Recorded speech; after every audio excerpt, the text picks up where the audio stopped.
This is a live look at NASA's Space Launch System rocket and Orion spacecraft ready on Launch Pad 39B.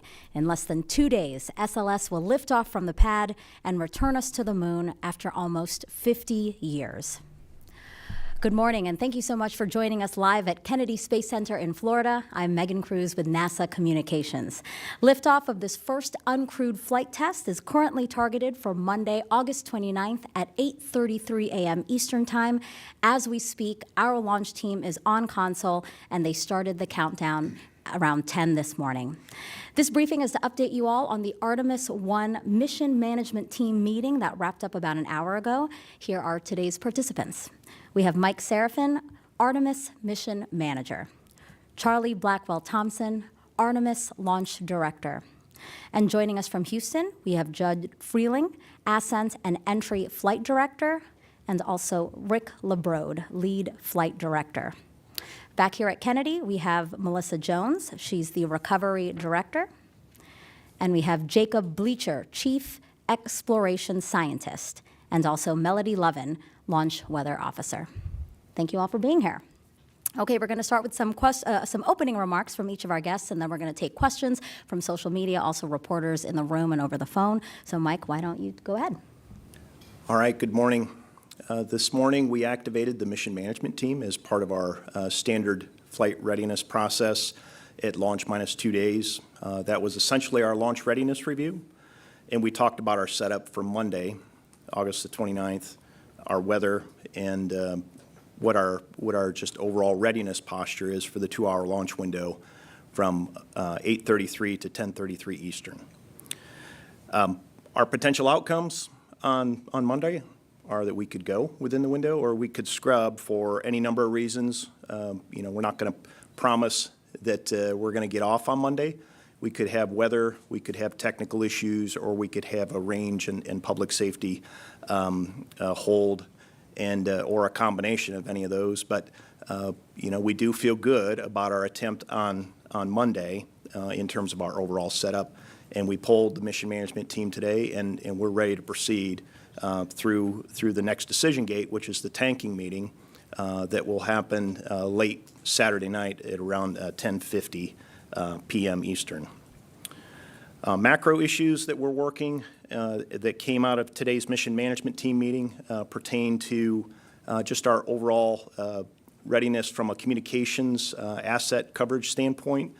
We did take one action coming out of today's mission management team meeting, and we've got a follow-up call at 2 o'clock Eastern to just affirm our readiness for the communications on the Orion spacecraft, on the interim cryopropulsion stage, or the ICPS, which is our upper stage that commits us to the point of translunar injection, as well as on the Space Launch System.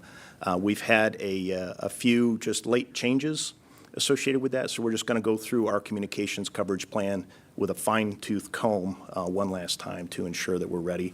But right now, we don't anticipate that will be an issue. We did approve 2 real-time requirements changes associated with flight rules.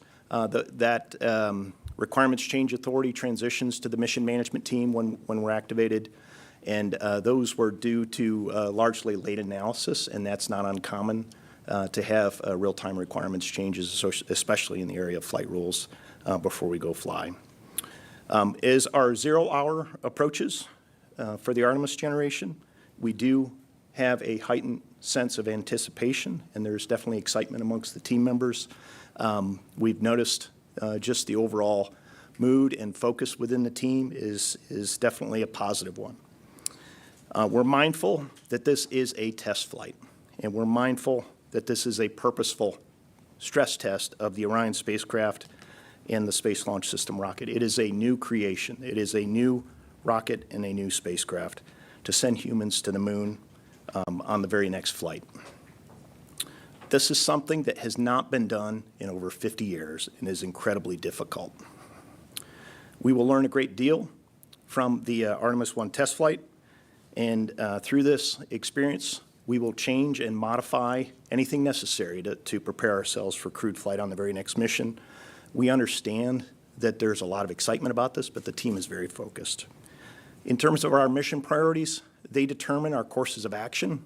Our number 1 mission priority is to test the vehicle at lunar reentry conditions. We need the rocket to do its job in order to set those initial conditions up. Number 2 priority is to demonstrate the vehicle in the flight environment. Number 3 priority is to retrieve the spacecraft for programmatic cost savings and reuse of avionics, also to reuse the crew module for environmental testing, and then to retrieve the data on board. And then number 4 is what we call bonus objectives, our payload objectives. So we're really focused on that, and we'll see what Monday brings. Those are my opening comments. Great, Mike, thank you so much. Charlie? Well, good morning, everyone. It is great to be here. And I was here about 5 days ago, and we were talking a little bit about the flight readiness review and the work that we had in front of us. And I am happy to report that the work we had in front of us out of that review about 5 days ago has all been completed and is all on schedule. That included our booster servicing ops. We finished up that. We got into our post-ops on Thursday. We worked through our pad configuration for launch, got our engine service platform that provides access to both the engine area as well as the boosters. We got that lowered and into launch position. We finished up quite a bit of our pad configuration work on Thursday, and then early on Friday morning we finished up all of the Orion closeouts for flight.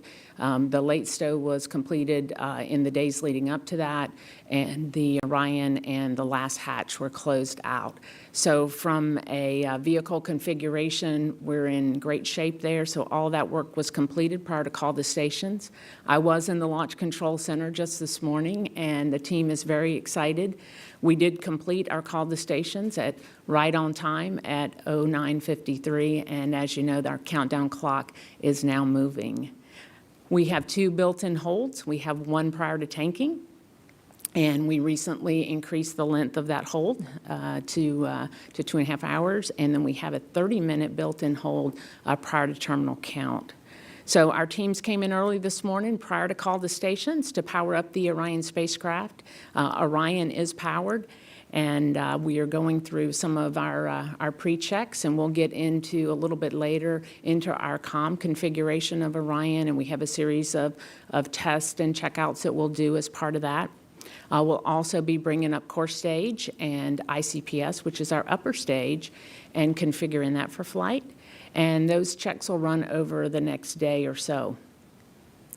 Tomorrow, we will get into our final configuration for tanking, and our tanking is scheduled to begin just after midnight.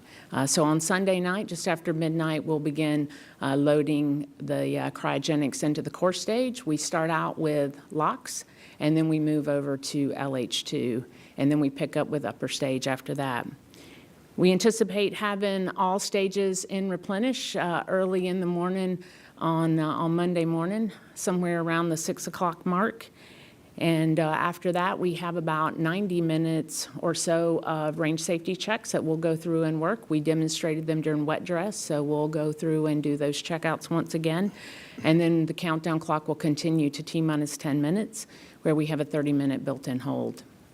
During that hold, we will do our final checks and our final poll for launch, and provided that those checks are all favorable and we have a clear, what we call a clear constraints board, I will give the team the final go for launch, and we will count down for that on-time liftoff at 08:33.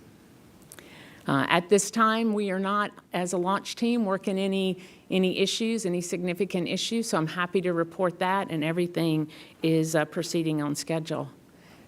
And with that, I'll hand it over to Judd.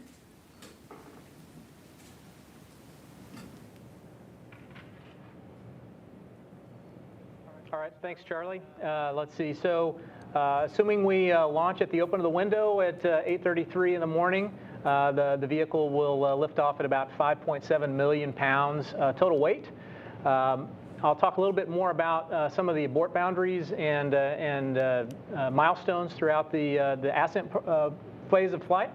Once we lift off, we'll start immediately, about 7 seconds in, a roll to the heads down position to put Orion in that heads down position. At 54 seconds in the flight, we'll be supersonic, going Mach 1. A minute and 3 seconds, we will get to a boundary where if we lose a single engine, we'll be able to make our mission priority 1 objective that Mike spoke about.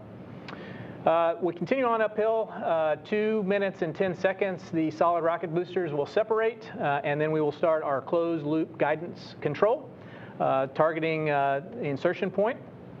A little later on, about a minute later, at 3 minutes 11 seconds, we'll have the SM panel jettison, which will expose the service module and the stowed solar arrays on that module. 5 seconds later, we'll have the last jettison, or the launch abort system jettison, and that will expose the Orion crew module. That will be the start of our abort capability. After that last jettison, we will start with our Mode 2 abort, which is also known as untargeted abort splashdown. We'll continue to press. After 3 minutes and 23 seconds, we'll have a boundary which we call press to MECO. If we lose a single engine, we'll be able to make full mission after that 3 minutes and 23 seconds. Following that, around 5 minutes or so, as the combined vehicle continues on uphill, the SRBs that we previously jettisoned will splash down in the Atlantic. Continuing forward, we'll have at 7 minutes and 26 seconds, we'll start our overlap of our Mode 4 abort, also known as abort once around, which means we can make the Pacific or off the coast of California. And then we will end our Mode 2 abort at 7 minutes, 33 seconds, which will be the point at which our initial impact point, our instantaneous impact point, reaches the coast of Africa. At 8 minutes, 1 second, we'll command MECO, and we'll leave the vehicle at about 400,000 pounds weight. Continue on from there. We'll deploy the solar arrays from the service module at 18 minutes MET. That'll take about 12 minutes and give us the ability then to charge the batteries on the Orion capsule. Continuing forward, once we deploy the solar arrays, we'll have our perigee raise maneuver, which will bring up our perigee from 16 nautical miles perigee to 100 nautical miles. That will be at about 51 minutes, and that'll be about a 20-second burn. Continuing forward, we will have our final burn that is done by the ICPS upper stage. That will be the translunar injection burn at approximately an hour 36 minutes, following shortly at around an hour and 44 minutes splashdown of the core stage in between Hawaii and the West Coast. About 10 minutes after we do the TLI burn completes, which is an 18-minute burn, we will then separate the upper stage from the Orion space capsule. The Orion space capsule will continue on to the moon and its mission. And shortly thereafter, I will hand over to Rick LeBrode, the lead flight director for this mission, and he will start with his modal survey. So, Rick? All right. Thank you, Judd. All right, and as Judd said, after TLI, Orion will be on its way to the moon.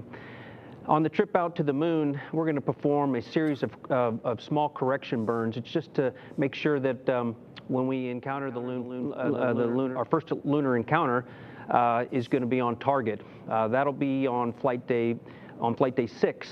When we pass by the moon, we're going to be approximately 60 miles off the surface of the moon. And that's when we're going to do our first large burn. It's called the outbound powered flyby. And that burn is going to then send Orion up to the distant retrograde orbit. So on flight day 10, we'll do our second large burn, and that'll actually insert Orion into the DRO, the distant retrograde orbit. We'll spend just under 2 weeks in orbit around the moon. And then on flight day 23, we're going to go ahead and depart DRO and start heading back to the moon. That's our DRI burn. And then on flight day 35 is when we'll encounter the moon again, and we'll do our return power flyby, our last large burn, and that burn actually is going to target entry interface. It's essentially our deorbit burn. And then on the return leg, we'll continue to do a series of those correction burns to make sure that we're right on target for the entry interface.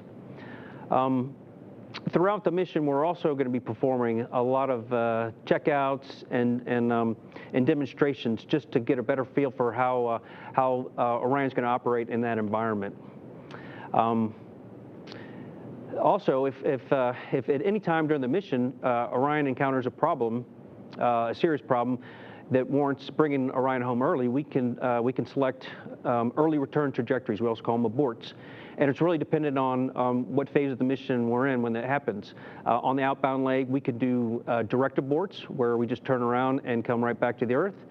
Or we could change the trajectory to a lunar flyby. Once we've gone into the DRO, we're a little bit more limited, but we can depart early if necessary and the timing's right. And then in all these cases, it would just bring Orion back. It would bring EI in earlier to get it back safe and sound. The teams, we've worked through all these scenarios. We're fully trained on all the various options, have the standard procedures to take care of these actions if necessary. And then once we've done our RTC 6, or Return Trajectory Correction burn number 6, then we'll hand over to Judd's team for the last phase of the mission. All right, thanks, Rick. Yeah, as Rick mentioned, essentially our deorbit burn is way back at the moon. That return power flight by burn. That's about a week before we get to the Earth, and that's targeting an entry interface point in space, and that's 400,000 feet above the Earth's surface. And for this particular launch day on the 29th, that'll be just to the southeast of Hawaii. 20 minutes prior to that entry interface, we will separate the crew module from the service module, and the crew module will perform a separation burn that will raise its altitude slightly, make sure that we have a proper separation and proper angle to re-enter the Earth's atmosphere. We'll be performing a skip entry on this mission. Essentially, we'll come in at 400,000 feet at about a little over 24,000 miles per hour. We'll dig into the Earth's atmosphere at about 200,000 feet above the Earth's surface. We'll roll to make the capsule's lift vector go skyward again. We'll get to an apogee of the capsule around 250,000 feet, and then we'll continue to descend down into the atmosphere all the way to the Pacific Ocean. We'll have various milestones along the way, particularly at around 28,000 feet. We'll jettison the forward bay cover that will expose all of the main parachutes and drogues. And by that time, we will have slowed down from that 24,000 miles per hour to roughly 500 miles per hour. 300 miles per hour. We'll deploy the main chutes and come down a soft landing in the Pacific Ocean, right in the vicinity of the recovery forces. We will stay in the ocean for approximately 2 hours while we do some thermal soakback tests to test the capsule for when the capsule becomes crewed on Artemis 2. And then we will hand it over to Melissa Jones and the recovery team. Back to you. Judd and Rick, thank you so much for that detailed look at what to expect. And Yala, why don't we turn it over to Melissa now for recovery? Thank you. So for the last 5 years, the recovery team has been working with the DoD off the coast of San Diego to prepare for this mission. We've done 5 underway recovery tests for Artemis 1, and there were 4 previous to that for EFT-1. Our last one was last fall, and we were certified and ready to go. And so the timeline for deployment, it's a 42-day mission. We will wait until we launch, and we're confident when we're landing, and we deploy about 20 days prior to splashdown. We load the landing platform Dock 17 ship that we use from the Navy, which has a big swimming pool underneath the flight deck where we recover and float the capsule in. And we go out with them. We bring a helicopter squadron, a dive company with us, in addition to the weather squadron. And we use the DoD to go out and practice recovering the capsule with the NASA technical team that runs the hardware in the well deck, the ground support equipment in the well deck that we bring the capsule in with. We'll secure it in the well deck and we'll bring it back to Naval Base San Diego, where we will make sure that it is safe to transport across the country, and expect to get back to KSC within about 13 days of landing so that we can do that deservicing here at KSC and get that avionics off as quick as possible, as Mike mentioned earlier. In addition to nominal end of mission, the team I lead is responsible for landing anywhere in the world. So all of those aborts, early returns, alternate missions that Judd and Rick mentioned, we have to be ready to support those. We do have 2 contingency teams that are trained and ready to deploy in the event that we have an event we're not expecting to. And we will monitor the mission every day and respond as we need to respond. So we are ready to go. We've identified our teams. We're packed. We're ready. We're excited to fly this mission. I'm going to kick it over to Jacob. Thank you. Very excited to be here today. Very historic moment. I'm glad to be here with my colleagues. I'm here today to discuss the Artemis 1 science objectives. You heard from Mike already about the primary objectives. Unlike the primary objectives that are broadly focusing on understanding SLS during launch and flying the Orion spacecraft, the secondary objectives are not critical for understanding and preparing for Artemis 2, but they will provide us with knowledge that helps us prepare for some of our future Artemis missions. The types of data that science and exploration tend to acquire actually have significant overlap.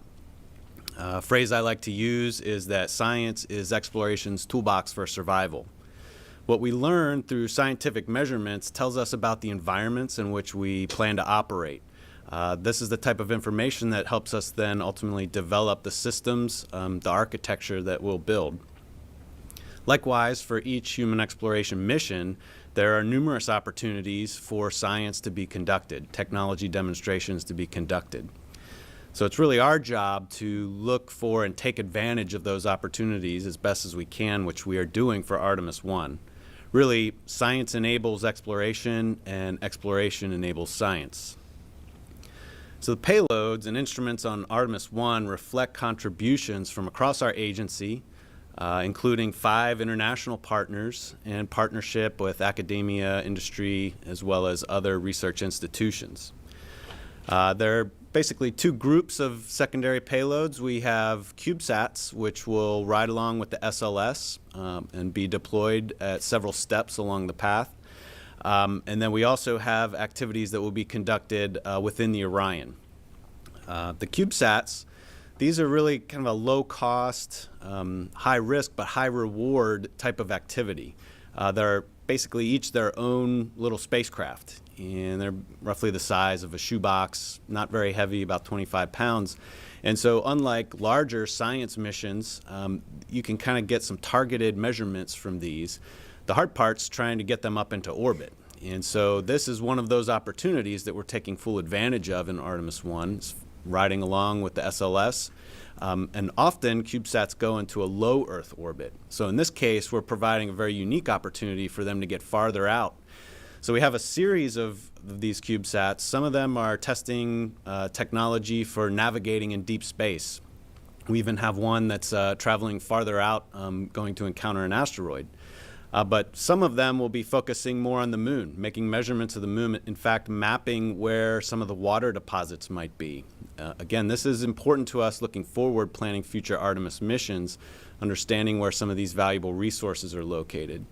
We'll be learning how to fly in space. We even actually have one that's landing on the surface of the moon. Another key aspect is learning about the radiation environment. So some of these CubeSats will characterize that environment and even study the way that biology responds to that space environment. This is the environment through which our hardware will fly and operate through all future Artemis missions, as well as where our crew members will be living. So it's critical for us to continue to learn about this environment moving forward. Now, Orion will also be doing very similar activities. We have a number of dosimeters and other radiation sensors that will ride inside the Orion. And we actually have several Moonikins. We have Commander Campos Moonikin will be flying in the commander seat. That name was selected through a public competition a little while ago. So we're excited for the commander to be flying on this flight. Have some radiation sensors in the flight suit pockets, but also measuring kind of the forces that the commander seat will experience with an astronaut on board. We'll also be testing several ways to try to mitigate radiation that the astronauts could experience in flight. So we'll be using our other mannequins to basically test out suits that could potentially protect them from that radiation. Also on board Orion will be some additional biology experiments that will fly through that deep space environment and actually come back with Orion, so we can actually bring it back and do some analyses here on Earth to better understand it. So together, this really helps lay the groundwork and contribute to the knowledge base that we'll need for future Artemis missions for their success going to the moon. Recently, while addressing the science community at meetings, I've been kind of using this theme with our science mission director at Partners that, man, this is getting real. Mike already talked about the atmosphere, and I can confirm the atmosphere here is like nothing I've ever experienced before. It is definitely getting real. The rocket outside on Launch Pad 39B will be writing the next chapter of space exploration and space science. That chapter will include science all along the way, hand in hand with exploration. I've recently said to our science community, buckle up, everybody. We're going for a ride to the moon. So with that, I'd like to hand off to Melody. Good morning, everyone. I think it's still technically morning. So I'm very excited to give you the launch weather for Monday, but before we get to that, I have to talk about the weather pattern for today, and I don't think I'm going to surprise anyone in this room when I tell you that it's probably going to rain today. So with that, we'll go ahead and look at satellite, and we'll go ahead and talk about the pattern. So this morning, as you're looking at satellite, you can see some thunderstorms beginning to form along the west coast of Florida today, and we're also seeing some little clouds begin to form base coast. So we do have a light south-southwesterly flow regime in place, and what that normally means is we're going to have some of those sea breezes collide along the east coast of Florida this afternoon. And because the flow is so light, a lot of these storms are going to be boundary driven, which means some are going to be traveling west, some are going to be traveling east. It's a stormy afternoon for sure that's in store for us. As we get into tomorrow, this flow regime is actually going to switch to more of an onshore flow regime out of the south-southeast. What that normally means is that we will have showers and thunderstorms approaching the coastline during the morning time frames. For any work that needs to get done out at the pad tomorrow, we will likely still have thunderstorms, but we'll probably be able to have a lower lightning threat in the late afternoon and early evening hours, and that is just due to the fact that the east coast sea breeze will likely move west away from the spaceport during that time frame. So now let's get into the launch weather, the actual outlook for Monday morning. So with that, we do have a probability of 70% of favorable weather, so that is a probability of violation of 30%, i.e. 70% go. The weather looks pretty decent, as you can tell by the probability. The main concern, of course, is going to be those offshore showers and possibly a few thunderstorms as well. So with that, the cumulus cloud rule, the surface electric field rule, and the flight through precipitation rule will mainly be our concerns during that time frame. You may notice I don't have a backup launch window forecast for you, and that is because that is a 6-day forecast, and we don't do launch forecasts earlier than 3 or 4 days. So for an outlook for that, we would have that available on Monday if we need that. So with that, I can go ahead and conclude my portion of the brief. Enjoy the launch. Melody, thank you. All right, we now invite reporters in the room to ask questions, but also reporters on the phone will be taking questions from you and also social media. And in order to bring those questions to us, just use the hashtag Artemis. All right, so a question in the room right there. Marcia Dunn, Associated Press.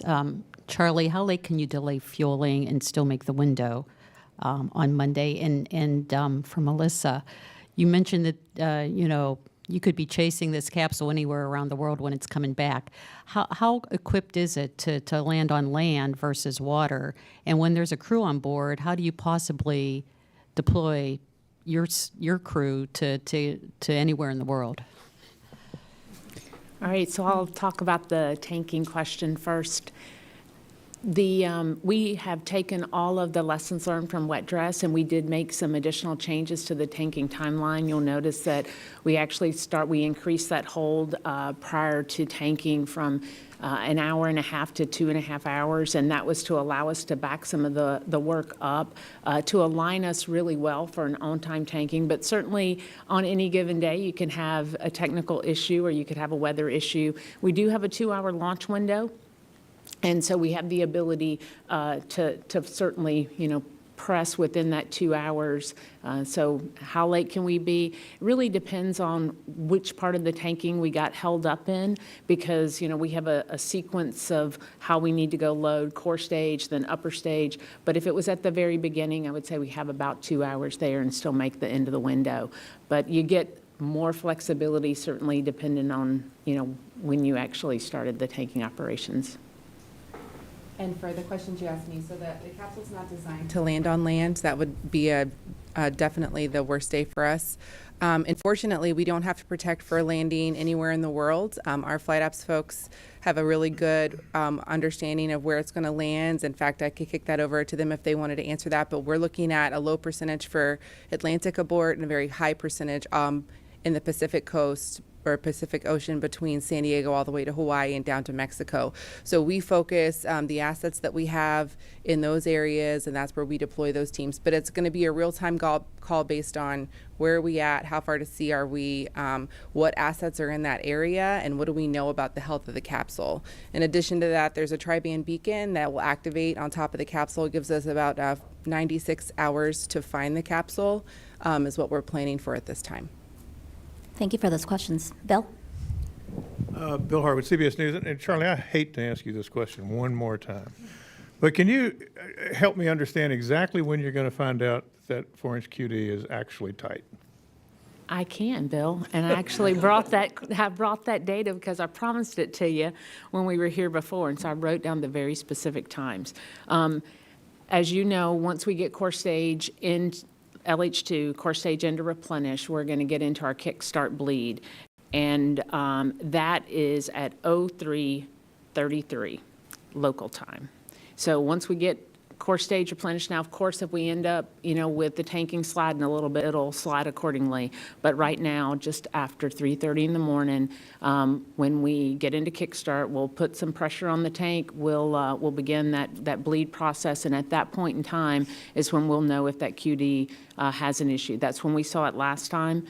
We saw the performance of it last time, and we would expect to see it at that time. And then, of course, once we get into the kickstart, we'll run that for about 45 minutes, and then we will get into our vented bleed, which is another 90 minutes, and then that gets us set up for the pre-press test. Irene? Thanks. Sorry.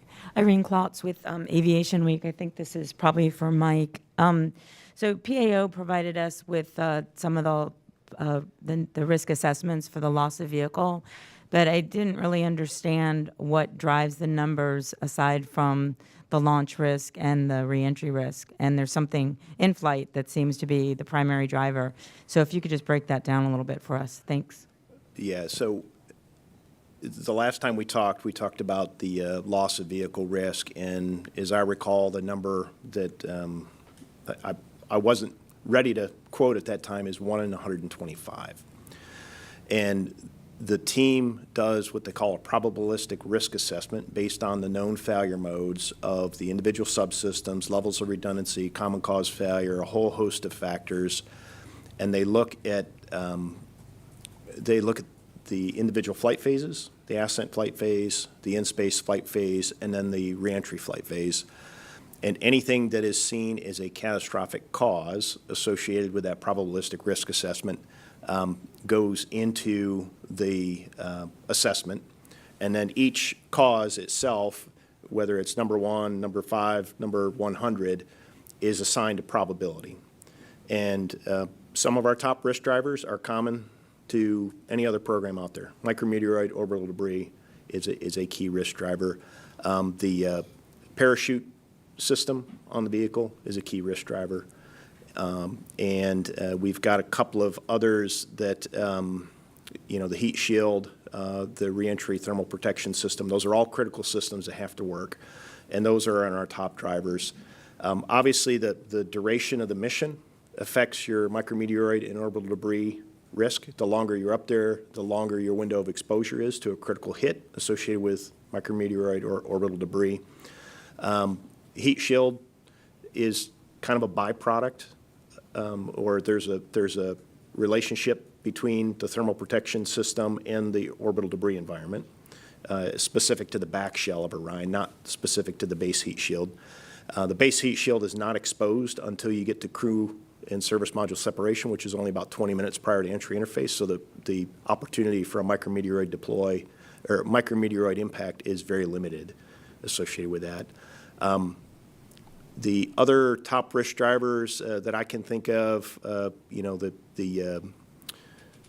SLS avionics and software, the Orion propulsion system were all key drivers.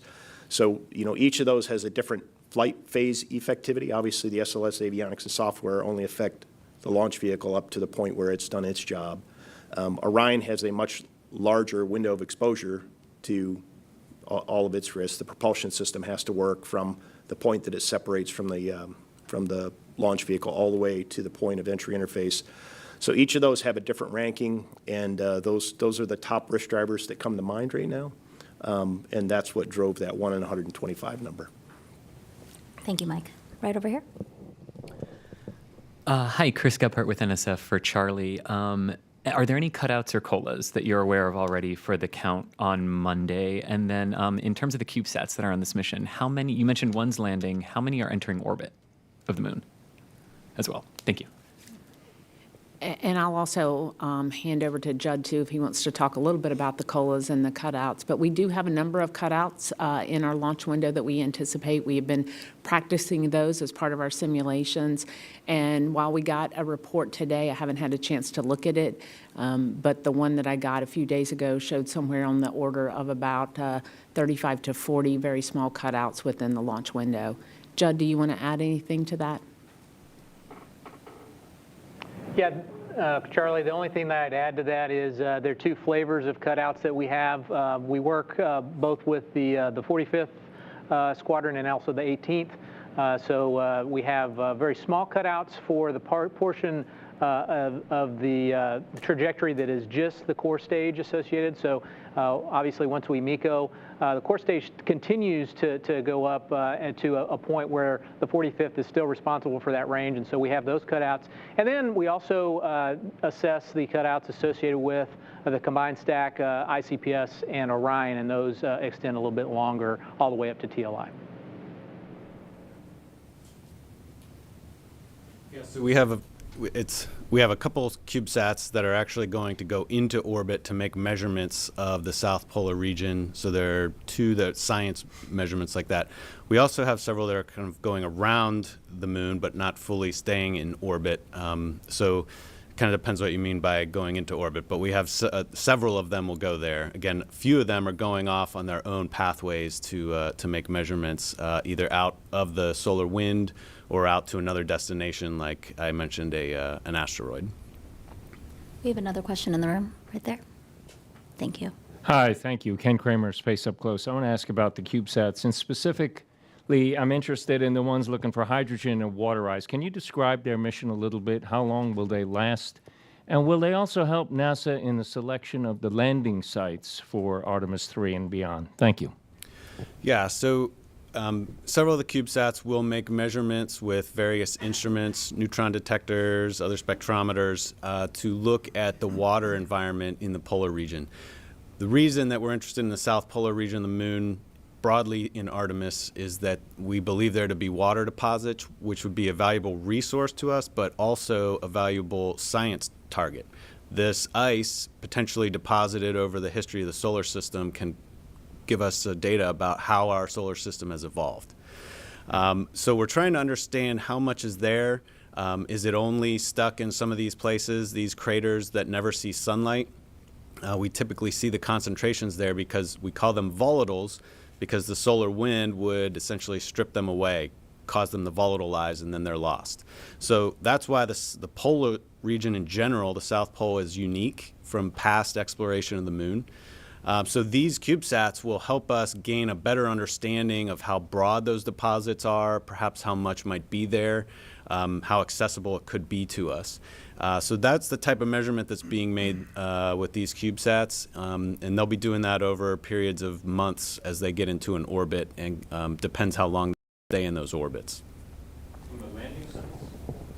Well, any knowledge we gain will certainly help influence decisions down the road. All the knowledge we gain from any scientific observation about the South Polar region would influence that. So I can't specifically say, yes, that data will be critical in making a decision on a landing site, but it will all factor in as part of the knowledge base from which we make that. So with the addition of the CubeSats to Artemis 1, we do have observations that will help us as we move forward in Artemis. Another question here. Hey, good luck Monday. Congratulations on getting here, of course. Been hearing from some folks kind of under the radar. There's some concerns about how long SLS has been out on the pad, exposed to elements. Perhaps this is a question for Mike. But I'm just wondering if you can kind of quantify.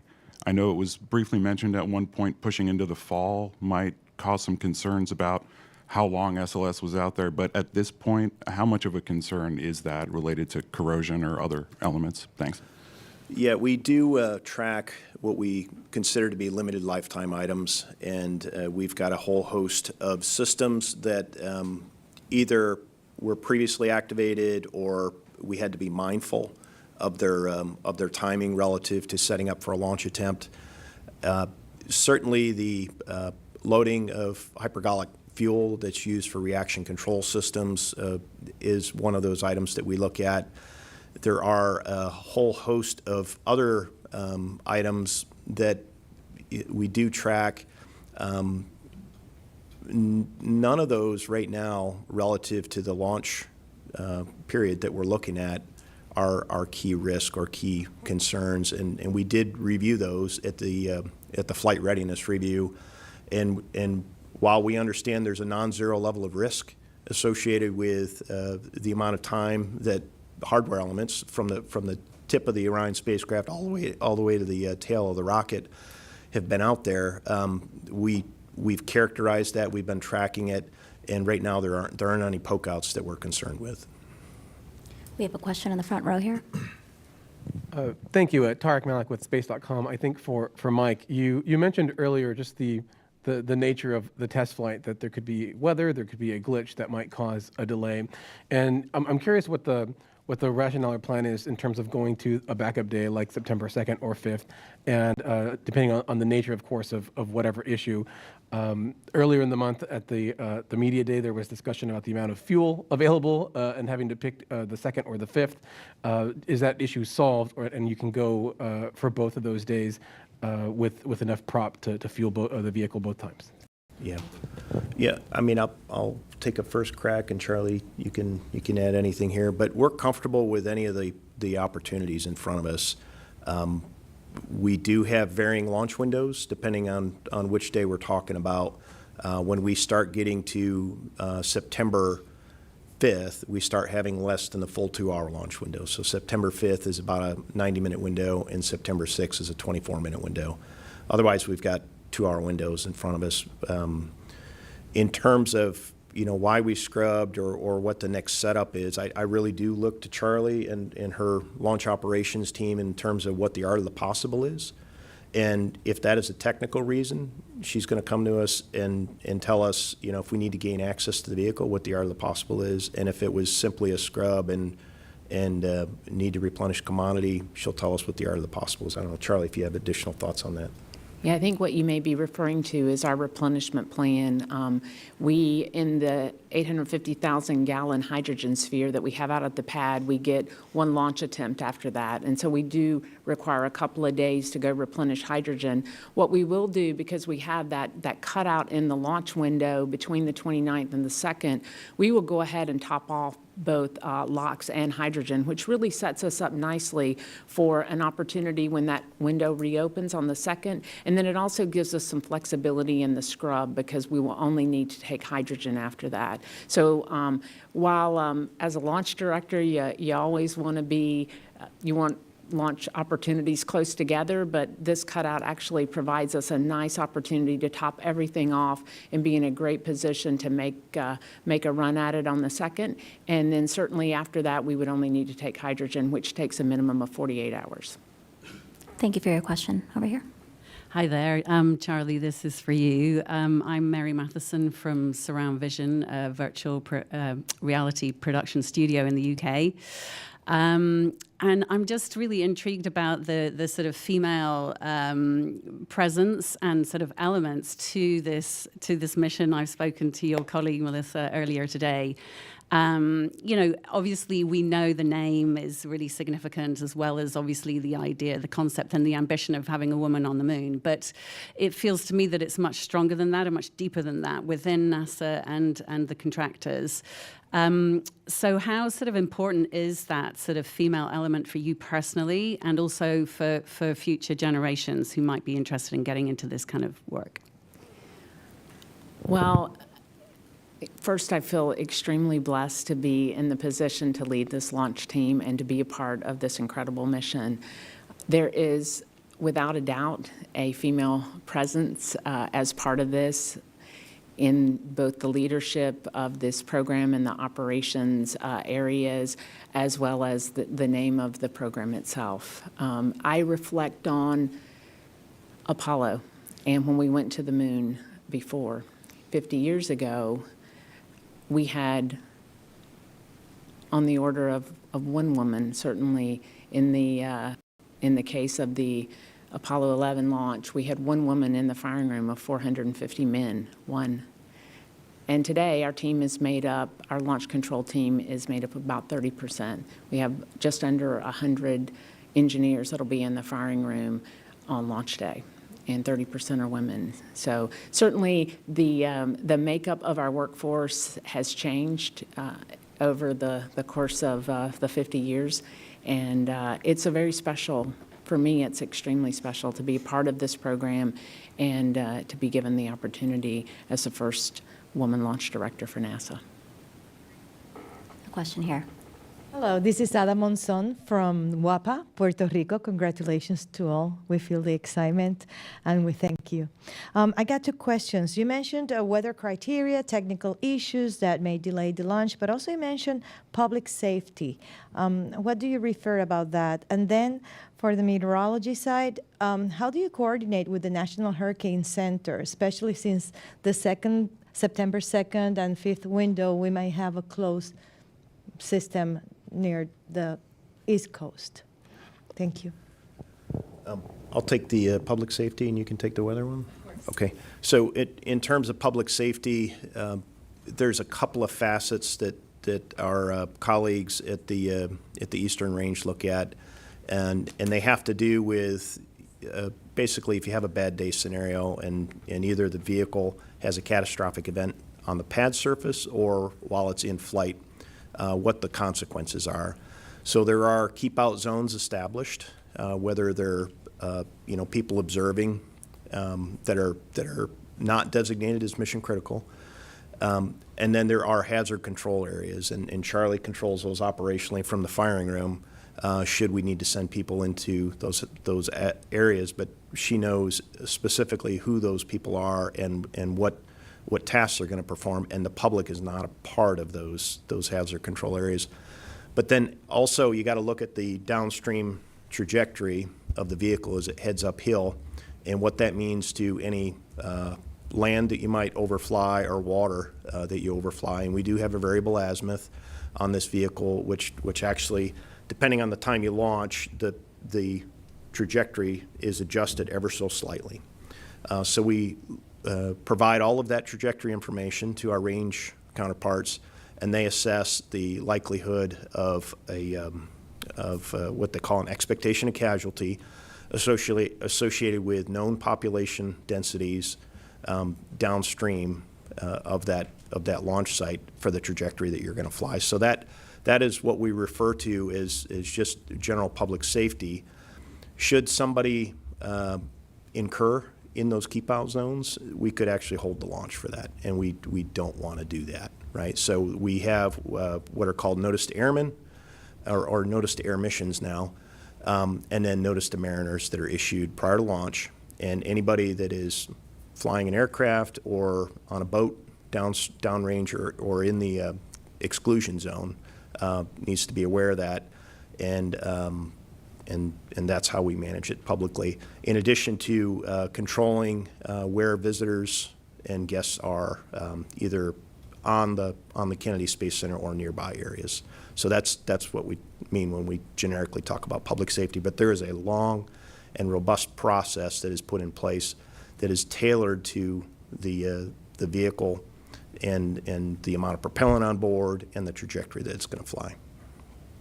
And Melody, I guess you had the weather question. Absolutely. So I believe the question was, how do we coordinate with the Hurricane Center?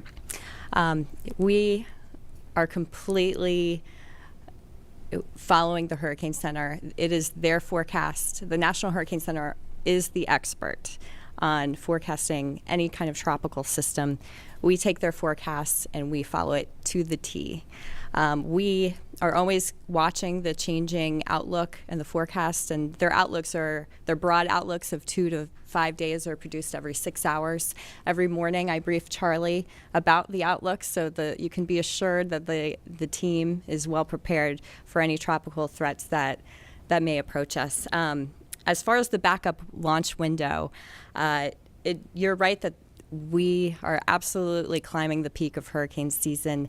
It's just a matter of time before we start seeing something form off the coast of Africa. And with the current outlook today, I would not be shocked if we saw a named storm when we're looking at the backup window for late next week. But that is a 6-day forecast, so all we can do is really watch and react as fast as we can do. Thank you both. Castel with Radio Canada.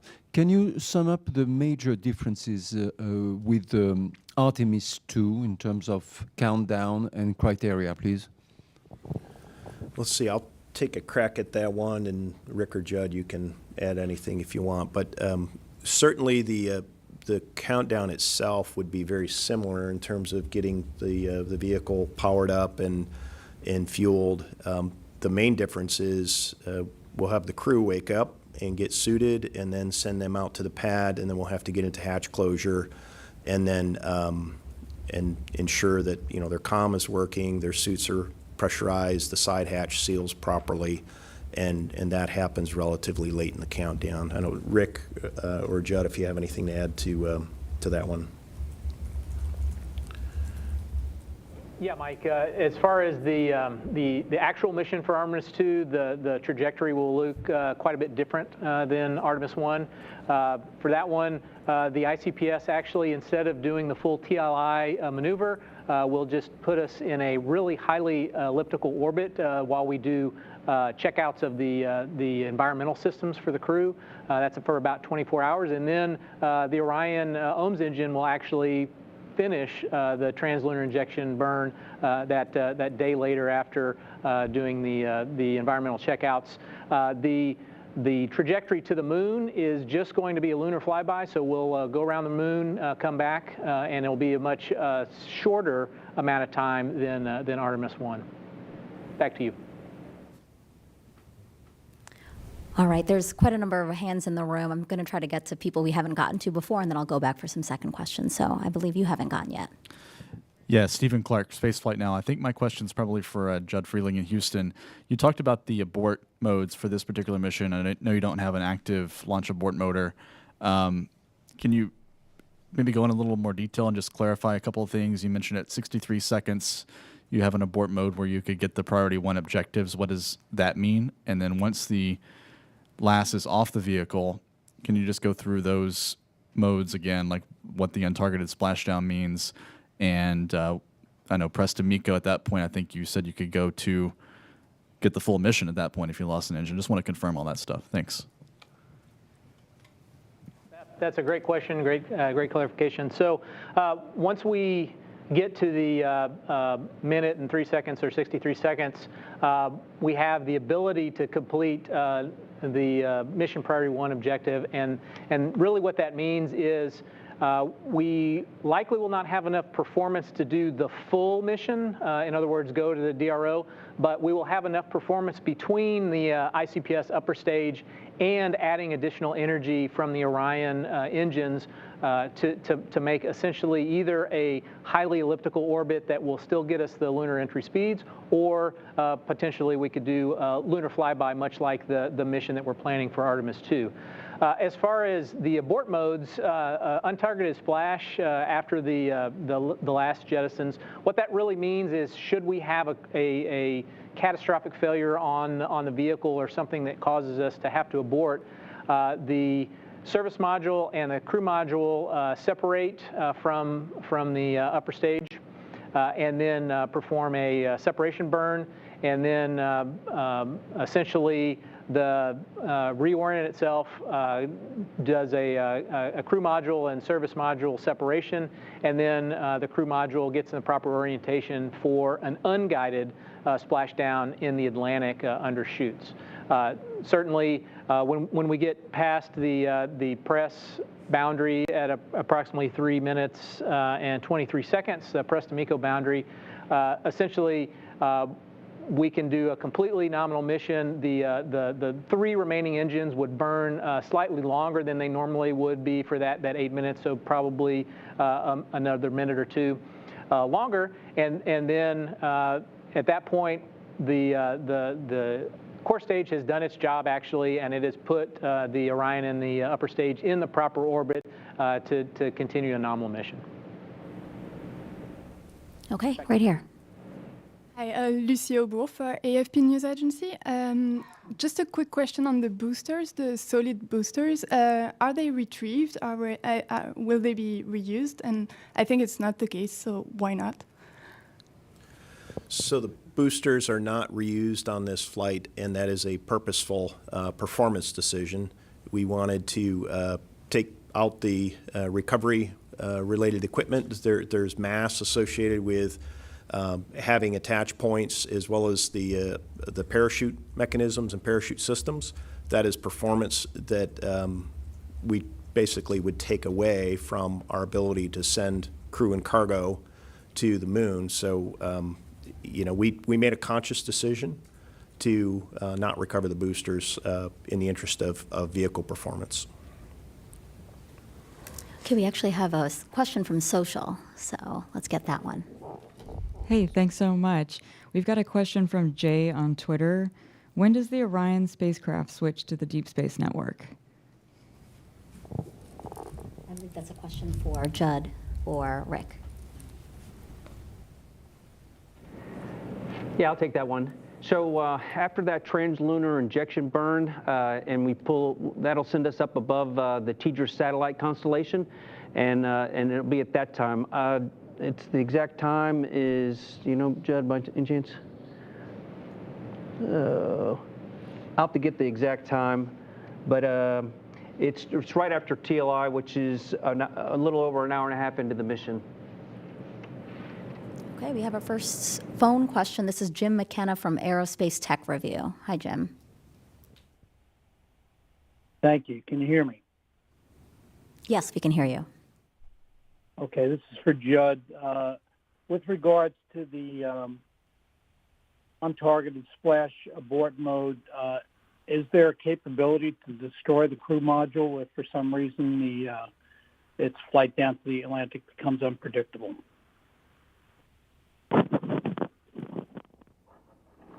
I'm sorry, you broke up. What was the question about the crew module?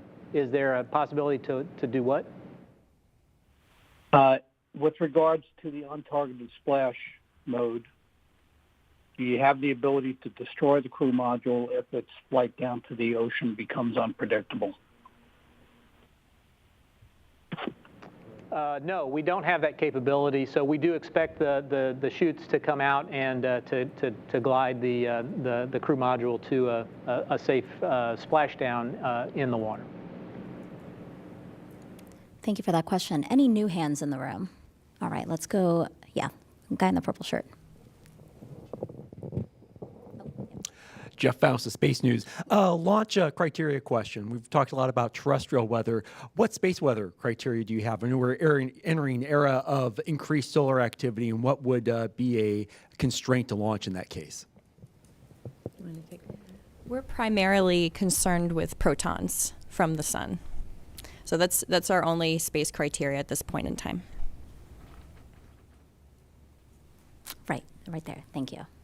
Hey, Micah Maidenberg, Wall Street Journal. Judd, I just want to follow up on Stephen's question just to make sure I kind of know crystal clear. Like after that 63-second sort of threshold that you mentioned, at that point, NASA would know whether like the Orion would get to come back in and test the heat shield. You'll know that soon.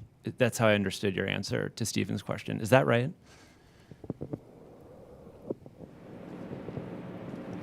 Yes, that's correct. We expect that we will be able to get that mission objective. Obviously, it depends on the performance that we had to that point, but the expectation is once we reach that boundary of 63 seconds and we have a subsequent engine failure after that, our expectation is that through a combination of depleting all of the ICPS fuel, upper stage fuel, and doing essentially a rev around a highly elliptical orbit, we'll use the Orion main engines to achieve lunar entry speeds. Yes. Thank you. Okay, we have time for a few more questions. I know, Chris, you've been waiting. Go ahead. Front row. Yeah, I think these are both for Charlie. Given that we might be watching tropical systems next week, how long does your teams need to deconfigure the vehicle to be able to pull it back for a hurricane protection scenario? And you mentioned that the cutoff that gets us to the second gives you some flexibility based on your propellant reload thing. When you say flexibility, does that mean the third and the fourth and the sixth are potential launch options? Like if you don't fuel on the second, could you try for the third, preserve the fifth? Can you just walk me through what those things are on the back of the window? Yeah. Yep, absolutely. I'm going to take that one first. So because we go ahead and top off both LOX and hydrogen, we're in a really great spot. Now, of course, all scrubs are dependent upon why you scrubbed, what it is. If it's a simple weather scrub, that's, no offense, Melody, but that's that's probably the best case scenario. But if you have a technical issue, you obviously have to go look at how do we go correct it, what does it take to do. But taking both LOX and hydrogen in that window really opens up our capability. So we'll be ready on the second, but if for some reason we couldn't launch on the second, we could look at any, a subsequent opportunity. If we decide not to tank, we have a 24-hour hold capability, so we can try the next day. But once we commit to tanking, and depending on how far into the tanking sequence we get, then we get into that replenishment. After each time that we load hydrogen in the core stage, we need some level of replenishment. And so our baseline is about 2 days. Certainly, depending on how much and how far into the load you got before you had an issue would drive what those actual commodities are. And we look at all of that in the scrub meeting. But to answer your question very directly, yes, there are other opportunities that we could look at. It doesn't have to be the second or the fifth.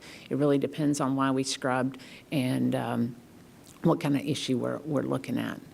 But for the most part, our scrub turnaround's always driven by hydrogen replenishment.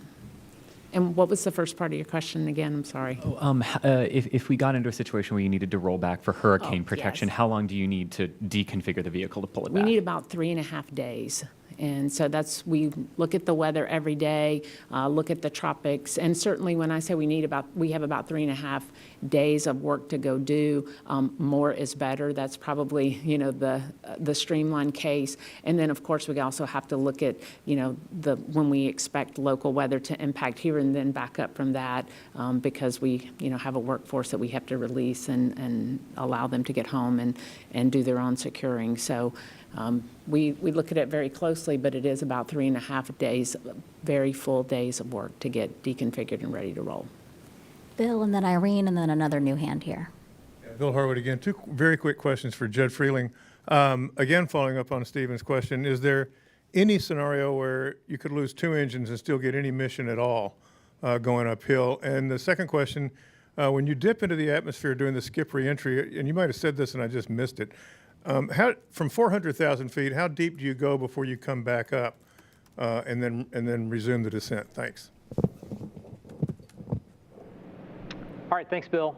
Let's see, the first question about two-engine capability. Yes, there is some amount of two-engine out capability, and so it all depends on where you would have lost the first engine and then in relation to the second engine. The controllability of the stack seems to do pretty well on two engines. So obviously you'd be burning really to the limits of what the gas or the fuel in the core stage can do, and that's probably around 12-ish minutes or so. So it all depends on the timing associated when those two engines went out. As far as your second question, yes, after you get at the 400,000 foot entry interface level, you'll dip down to about 200,000 feet, and then you'll start to come back up, and you'll reach an apogee of about 250,000 feet before you start coming back down again. Back to you, Megan. Go ahead, Irene. Week. Mike, I wanted to just follow up on something you said at the post-FRR presser when you were giving us some examples of missions that could be flown if there was a problem. And you had mentioned, as an example, that Orion solar arrays didn't deploy. In that scenario, is there any possibility of going into the high elliptical or the lunar flyby just on battery? Would there be enough time? We will look at the situation post translunar injection, and Rick and Judd, you can add whatever you feel is appropriate here. But I mean, it really would come down to what is the power balance of the vehicle. We would obviously, if we didn't have a fully articulating solar array wing, what level of power are we producing? Is the solar array still attached, or did it just shear off? And then you would have to look at, what mitigations and tools do you have in your toolkit to do that. It would be a situation where you'd probably want a little bit of time to look at it and assess what your power balance is before you would decide whether to come home quickly. I don't know, Rick, do you have thoughts on Irene's question in terms of a broken solar array type of situation? Yeah, like you said, Mike, it really depends on the scenario. What are we dealing with? But I can say that if we have 3 fully functioning solar arrays, we can execute the entire mission. So we just have to assess what's going on with that one problematic array and then make a decision from there. Here, front row. With Talking Space. It's probably for Mike or Charlie. If I understand correctly, the flight termination system has a set amount of time that it can still be out on the pad before it needs to be rolled back and changed out. So how far out can you go with attempts before you would need to change that system out? Do you want to take that one, Charlie? Sure. So our flight termination system carries 2 parameters with it. It's a 20 and a 25-day parameter. The 20 is from the time we test the system end-to-end in the VAB to the first launch attempt, and then after 25 days, we need to retest it again. And the only place that we can test it is in the VAB. And so when you look at when we started that test in the VAB, we'll certainly meet our 20-day on that initial launch attempt. And when you play out the days, it gets us through the opportunity on the 5th. All right, and one last question over here. Hi, thank you. Ken Kramer, Space Up Close. Talking about hurricanes and Orion, my question is, what if a hurricane or tropical cyclone develops in the Pacific on our way back? What are your options to alter the trajectory? And I wonder also the length of the mission. Could you do another loop around the moon and extend the mission to avoid that? Thank you. Yeah, Rick, we talked this one at the agency flight readiness review, and you've got a plan. So do you want to take this one, Rick or Judd? Yeah, well, I'll do the first part, and then I'll let Judd address the return piece of it. Yes, we'll be assessing the weather while we're in the distant retrograde orbit before we depart the orbit and make that assessment. And we could stay in the DRO. It's a very stable orbit. There's very minimal use of consumables as far as prop or anything else. So we could easily stay in the DRO for another lap, which is another couple of weeks. And then I'll hand over to Judd to cover options for the entry piece of it. Yes, for the entry piece, essentially our trajectory over the face of the Earth is set way back at that RPF or when we do our deorbit burn from the moon. So we only have a fixed amount of things that we can do to correct that. We do have the ability to essentially, if depending on where we decide we want to do that, we have the ability to modify the timing that we get to the Earth by maybe plus or minus a day, but that means we have to know really a week in advance. Other than that, the day of, we have the ability to either land a little bit longer, closer into to San Diego, kind of near the Catalina Islands, or we can land shorter, which will be up to 1,200 nautical miles away from San Diego Site 3, which is our main landing site. Obviously, we can make that decision. We'll make that decision 3 days or so before we actually get to entry interface, and that'll be in consultation with Melissa and her team, as that the ship will be about halfway in between that 1,200 nautical mile range at 600 nautical miles to make that whether that team heads inland or continues out to the 1,200 nautical mile range. Okay, that'll wrap up today's briefing. Thank you to all of our participants, and thank you to all of you guys who had such insightful questions and also for your interest in Artemis 1. Again, launch of this uncrewed flight test is in less than 2 days, and the 2-hour launch window opens at 8:33 a.m. Eastern Time. You can learn more about this historic mission online or on our social media channels that we'll pull up on the screen for you here in a second. And then our live coverage on NASA TV will begin at 6:30 a.m. Monday, also on our streaming channels. We hope you can join us.